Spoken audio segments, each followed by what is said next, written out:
papasok tayo sa sementeryo guys. Kahit kaya yung ibang ano guys, may butas na.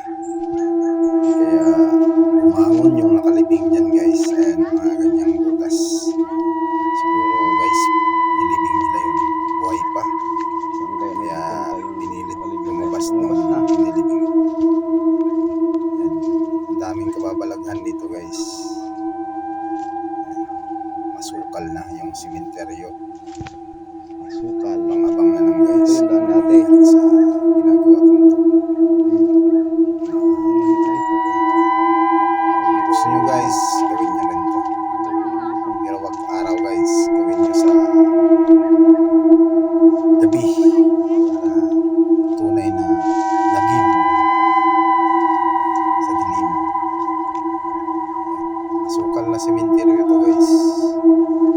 Sa ano to, Barangay Macabon. Yan. Puntahan nyo to guys. Maraming kabawalagan dito guys. Abang-abang na lang.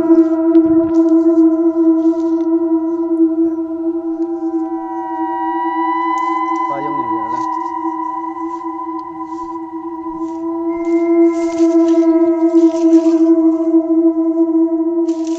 Yan guys. Sabay pa yung mga aso nagtatahulan guys. May tahol. Siguro yung mga aso na yan nakikita mo. Multo. Kaya siguro kami yung tinatahol niyan guys. Wala talaga siguro multo dito. Kundi buhay na tao ang tinatahol. Guys. Grabe sukal. Maraming sukal, mga sukal. Dito sa portion na to guys. Ayan. Grabe. Tamo.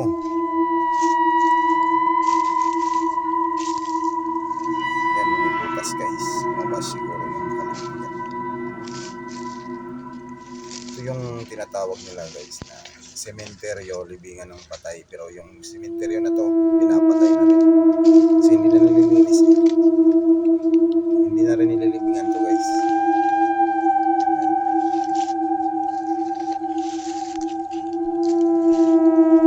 Bawal na maglibing dito sa sementeryo na to.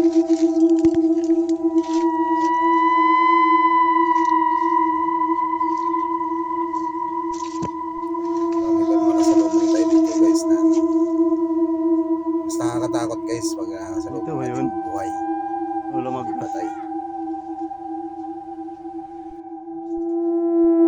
Dito ba yun?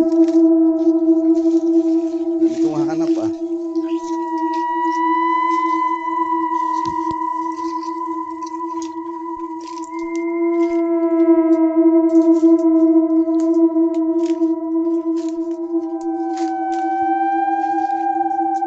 Wala na yung puno, di ba?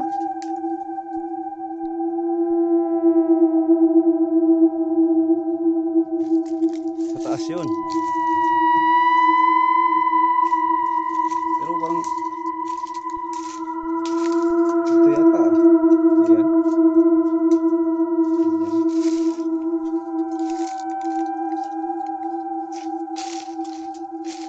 Ayan.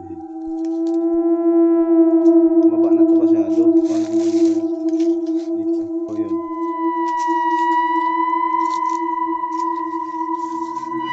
Yata.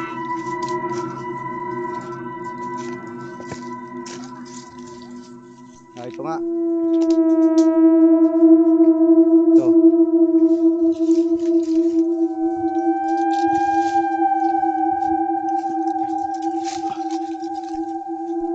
Ito nga ito.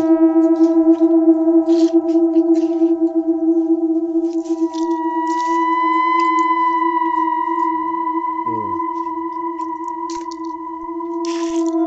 Yun yung maliit eh. Saan?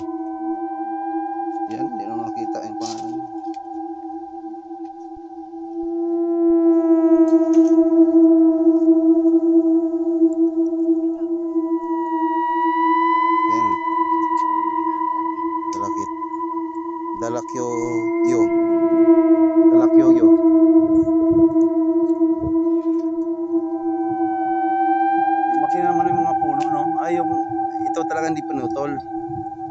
Yung ang tawag niya yung puno, nara. Yan o, baby, nakalibing dyan. Lumabas. Nilibing 10 taon, habay lumabas siya. Ayan, tumayo.